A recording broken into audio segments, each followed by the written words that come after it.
When Ian Leech carried the Olympic torch, it was a proud moment, but also a bittersweet moment, Ian.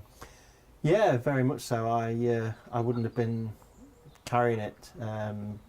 Chances of me carrying it would have been greatly diminished if I hadn't lost my daughter to non-Hodgkin's lymphoma in May 2008. Life sort of changed beyond all recognition after that date, and ultimately I was, as I say, recently nominated to carry the torch. Melissa was around about 20 years old, I believe. Yep, she was 20 in August 2007, diagnosed with the non-Hodgkin's lymphoma day after her 20th birthday. And initially the prognosis was good. They thought that a few rounds of chemotherapy and maybe a bit of radiotherapy would sort her out, but it was a very aggressive tumour that she had, and it didn't really respond to the treatment. And they tried other treatments as well. She had a stem cell transplant, but sadly on April the 1st of 2008 we were told it was incurable, and she sadly passed away 6 weeks later. At the point of Mel being diagnosed, just briefly explain to everybody what you did for a living, what Julie, your wife, did for a living, and what the Leech family household was before that day. At the time of the, or if we take it back sort of 3 or 4 months prior to Mel being diagnosed, I can vividly remember walking along the banks of the Trent behind Branston Golf Course with my wife, and we were talking about how good life was. We'd recently moved into a new house in Branston. Mel was having the time of her life at university. Becky, our other daughter, was getting ready to go to Durham University, and I can remember turning round to Julie and saying that life was probably as good as it ever had been, and jokingly saying, watch something come along to cock it up. Never in a million years did I think that Mel being diagnosed with lymphoma would be that thing. Now, your job today is vastly different to what you've done in the past. Yep. You're actually involved with the charity to try and raise money and awareness for the very illness that Melissa contracted and died of. During Mel's illness, she got great support from an organisation called the Lymphoma Association. They supply information and give emotional support to anybody affected by lymphatic cancer. That's not just patients, that's families, carers, friends of patients, medical professionals, and anybody, basically very specialised information on lymphoma. And she got great support from them, and she also used to go into their chat room on their website to speak to other people who had been diagnosed. And I'd not really taken much notice of the support that she was getting, if I'm honest. I know that she used to look forward to Tuesdays and Thursdays when they used to have specialist people in the chat rooms, and we were talking one night. It was after she'd been told that it was incurable, and she was very worried about us and about what we were going to do after she died. And she sort of half jokingly said, "Oh, it's all right, Dad. You could sell pin badges for the Lymphoma Association. You could do something. You could get involved." And that's really what the fact that they helped us so much, and were of great support to myself and Julie and Becky as well after Mel had died. And it started. That's where it started from. That's where this whole ridiculous So she journey. genuinely believed that you were just good for selling badges, Ian? That was it. That was my thing in life after she'd gone, was to sell pin badges for the Lymphoma Association. You actually exceeded the expectations. Yeah. I mean, I was working for Staffordshire Police at the time as an administrator, and the opportunity came up. I'd started doing things for the Lymphoma Association, and pretty much straight away. In the first year after Mel passed away, we both wrote blogs during her illness, and I had them turned into a book, and I wanted to do something to raise funds, and I didn't really know what to do. I tried running, but my back wasn't up to it, and I suddenly thought, maybe I could cycle, because I used to bike to work and used to bike when I was younger, and so I thought about cycling, and at the time I was thinking about this, an email dropped into my inbox inviting me to, would you like to cycle from London to Paris? And I thought, well, that'd be a great thing to do. A real challenge, being as I'd never cycled more than about sort of 10 miles in my life, you know, in one go. And so I signed up for this. Ride. First time I went out on my bike, I cycled about 10 miles, came home and told Julie I was never going to do this ride because I just couldn't cycle more than 10 miles and I couldn't get up hills and all this sort of thing. And it went from there. And sort of a year after Mel died, we had the launch of the book. We then had, I then did the London to Paris in June and completed it. But then things took a turn for the worse because the grief hit me. I'd had a really busy first year, but the second year, it really hit me. And I hit the bottom. I was 24 hours from being admitted to a psychiatric unit. It was that bad. I was suicidal. I wasn't eating. Lived on cream crackers, which was, I look back now and laugh about, but I was.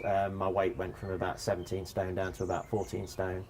And when you lose weight, people always tell you look ill. Which really helps. But I was. And this one particular day, I'd been sort of fighting the government over the student benefits law to get that changed, because Mel discovered very early on in her illness that as a student who was suspending her studies to recover from cancer, she wasn't entitled to any financial support from the government. So I'd set about trying to change that law and got my MP involved. And this one particular day, I had this letter come through the post, well, two letters come through the post. The first was from the government saying that they were taking what we were trying to change seriously, and they were looking into changing the law. And the other one was a thank you card from the Lymphoma Association, handwritten, just thank you for cycling London to Paris. And I always say never underestimate the power of a thank you, because those two letters were the point at which I started climbing back. I mean, I had the antidepressants and stuff like that, which I always said, I would never want, I would never like to take antidepressants, but they helped me get to a stage where I could make decisions for myself again. And then a little bit after that, I had a phone call, or an answering machine message rather, left on my phone one evening.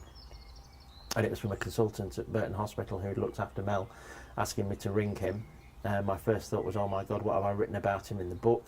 But then the more I thought about it, I thought, no, her care was excellent. I didn't write anything derogatory about anybody, really. And I rang him and he asked me to go and speak. He'd read the book, thought it was excellent, and asked me to go and speak at a best practice day at Burton Hospital. So never having done anything like this before, I thought, yeah, I'd go along. I did that.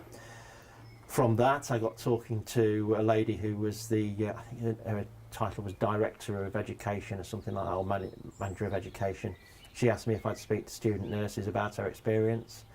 So I did that. And the more I talked to people and the more I got involved in this, the more I realised that Mel's end-of-life care was exceptional. It was really good. And so I started thinking more and more about that. And from these initial talks, I was invited into other hospitals, back to Queen's, but into other hospitals as well, to talk about end-of-life care and what made it so good and why, little things can make such a huge difference. And over the years, that's developed into talking about bereavement and grief, and the journey that sort of took me from cycling from London to Paris the first year to being suicidal the second year, and cycling more and more, the third year. I mean, I love cycling now. I hated it at first, but now I love it. So you've done so many different things, even the cycling, I suppose. So in many respects, this awful situation that you had, it just couldn't be any worse, was so bad. There is so much good that has come out of this, because you're actually putting so much back. Yeah, it's the weird, biggest really. Thank you, in a way, but you're also helping a lot of other people. It's a huge sacrifice to have to lose your daughter to enable you to do all this, but you must feel that you're getting something really good back from this now. Yeah, it's It's strange. I mean, the grief is still there. I still have bad days, sad days, and they will always be they will always be there. Nothing. I don't think anything. Time doesn't heal. People may think it does. It doesn't. Time gives you the ability to manage the grief. It doesn't heal. I always say, cuts and broken bones heal. Losing your daughter and watching her die in front of you to cancer it doesn't heal. That will never heal. But what I'm trying to do is take the experiences that we had to make a difference for other people, because I know that, as I say, end of life care out there isn't the best in a lot of cases, and it's just trying to talk to medical professionals and just say, look, you don't have to spend loads and loads of money to care well for somebody at any stage of their life, but particularly at end of life care. There is help, and you can change things. So yeah, I don't like to say, something's positive is coming out of Mel's death, because it almost makes it sound like it's that should be okay, and it isn't, because nothing that I do can ever make up for losing Mel, and it just couldn't. But it's just taking these experiences and trying to use them to make things better. And the one thing I will say is that this is my way of doing it, and I know other people who would want to walk away and not do anything, and that is perfectly acceptable as well. There's no wrong way to grieve over something like this, whether you decide to run a marathon, change the benefit law, or just walk away and sit down and and do nothing. There is no wrong way. You do whatever is best for you, and you take comfort in whatever way you can. And for anybody who's watching, they can get in contact. I presume you've got a website and contact numbers that they could speak to you on. Yeah. So we'll put the web address up on screen, and any contact numbers for anybody that wants any further information on the association. And I'm sure they can drop you an email that way. Yep. Or find all the information on the website. They can, yep. Ian, it's been a pleasure talking to you. Thank you for sharing everything with us. No problem. And we'll support you as best we can right here on Burton TV News with any of the other charity events, which I'm sure you're going to have numerous things happening. Those legs will be on a bike before long in a town near you. Ian, nice talking to you. Cheers. Thank you. Thanks.